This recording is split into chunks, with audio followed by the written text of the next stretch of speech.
तारा या स्टार एक खगोलीय पिंड होता है जिसमें प्लाज्मा, जो कि पदार्थ की एक अवस्था होती है, चमकदार गोलाकार रूप में अपने गुरुत्वाकर्षण द्वारा बंधा रहता है। यदि हम किसी भी तारे के बारे में जानने का प्रयास करें तो हम अपने सूर्य को आधार मानकर चलते हैं। सूर्य, जो कि हमारे सौर मंडल के केंद्र में चमकती हुई एक गैस का गोला है।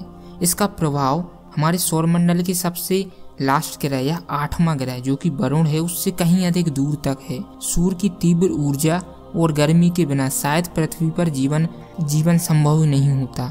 हमारे सूर्य जैसे अरबों तारे आकाशगंगाओं में बिखरे हैं, जो हमें रात में टिमटिमाते दिखाई देते हैं क्योंकि इनकी दूरी हमसे बहुत अधिक है। हमारी पृथ्वी से लगभग 150 मिलियन किलोमीटर दूर इस तारे की उम्र की बात करें तो यह लगभग 4.5 अरब साल पुराना है। सूर्य हमारे सौर मंडल का सबसे बड़ा पिंड है, जिसका गुरुत्वाकर्षण बड़े से बड़े ग्रह से लेकर छोटे से छोटे टुकड़े को अपनी कक्षा में बांधे रखता है।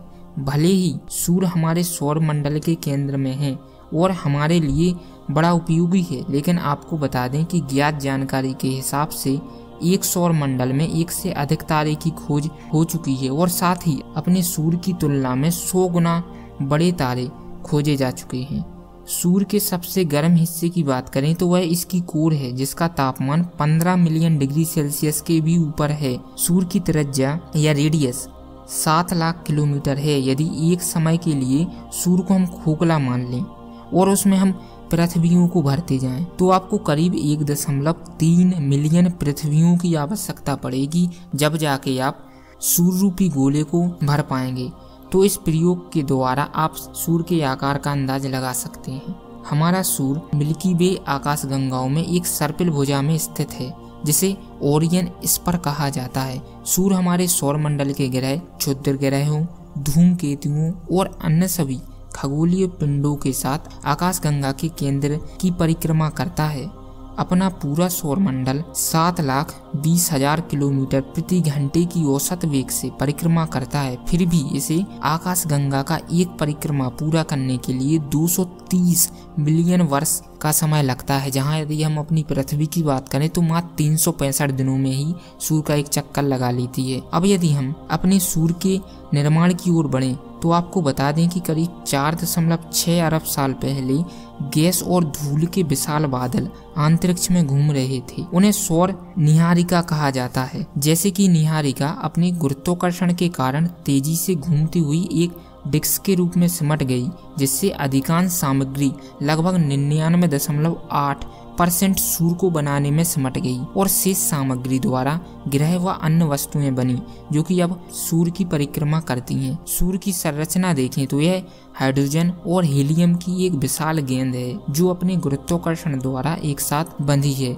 सूर्य के कई क्षेत्र हैं, जैसे आंतरिक क्षेत्रों को देखें तो इसमें कोर, विकिरण क्षेत्र और संवहन क्षेत्र शामिल हैं। बाहर की ओर दृश्य सतह या फोटोस्फीयर या क्रोमोस्फीयर, उसके बाद संक्रमण क्षेत्र और फिर कोरोना और अंत में विस्तृत बाहरी क्षेत्र। जब भी सूर्य की सामग्री सुपरनोवा गति से कोरोना क्षेत्र को छोड़ देती है तो यह सौर हवा बन जाती है, जो सूर्य के चारों ओर एक विशाल चुंबकीय बुलबुला बनाती है, जिसे हीलियोस्फीयर कहा जाता है। हीलियोस्फीयर की बात करें तो ये हमारे सौर मंडल में उपस्थित सभी ग्रहों की कक्षाओं से बहुत अधिक दूर तक फैला हुआ है। हीलियोस्फीयर के बाहर इंटरस्टेलर स्पेस है, जिसके बारे में हम अगली वीडियो में बात करेंगे कि इंटरस्टेलर स्पेस क्या है।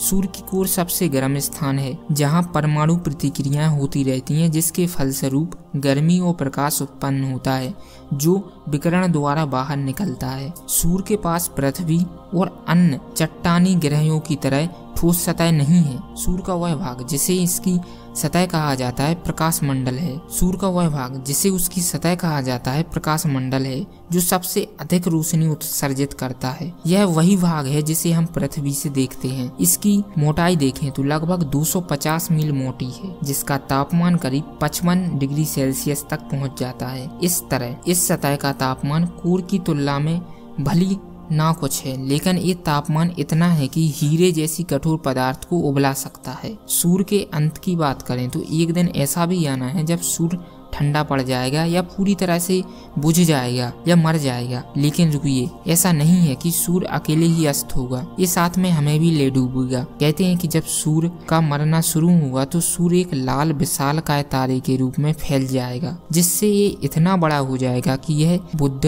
शुक्र और संभवतः हमारी पृथ्वी को भी घेर लेगा। अब यदि ऐसा होता है कि सूर्य हमारी पृथ्वी को पूर्ण रूप से घेर लेगा तो हमारी पृथ्वी भी एक आग का गोला बन जाएगी, जिससे इस पर जो मानव सभ्यता या जीवन है वो पूर्ण रूप से खत्म हो जाएगा। चलिए एक तरह से हम सोच लेते हैं कि सूर्य हमारी पृथ्वी को नहीं घेरता है, तो क्या हमारी पृथ्वी पर सूर्य के बिना जीवन बना रहेगा? कमेंट सेक्शन में जरूर बताना।